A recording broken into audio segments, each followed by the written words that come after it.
या शाळेमध्ये उच्चश्रेणी मुख्याध्यापक या पदावर कार्यरत आहे. आमच्या शाळेतील मुलांनी या परसबागेला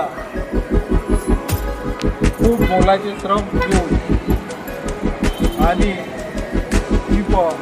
उच्च प्राथमिक शाळेतील सर्व शिक्षक शिक्षिका विद्यार्थी यांनी या बागेला परिश्रमाची जोड देऊन ही वाली बाग निर्माण केली आहे.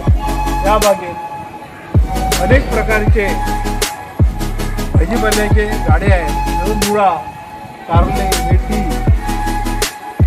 पालक, कोथिंबीर, टमाटर, त्यासोबत औषधी वनस्पती, खडे,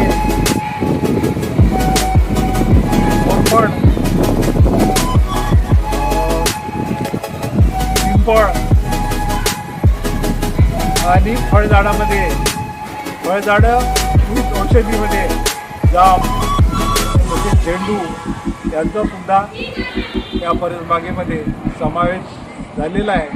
आणि सगळ्याच्या सहकार्याबद्दल या बागेला सगळ्यांनी सहकार्य दिलं त्याच्याबद्दल मी सगळ्याचे आभार मानतो आणि त्यांना धन्यवाद देतो.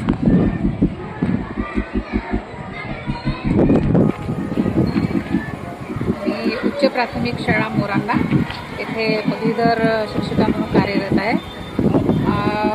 आमच्या शाळेमध्ये प्रधानमंत्री पोषण योजनेअंतर्गत शाळेमध्ये परसबाग लावलेली आहे. तर ही परसबाग सांडपाण्याचा वापर करून तुषार सिंचन पद्धतीचा वापर करून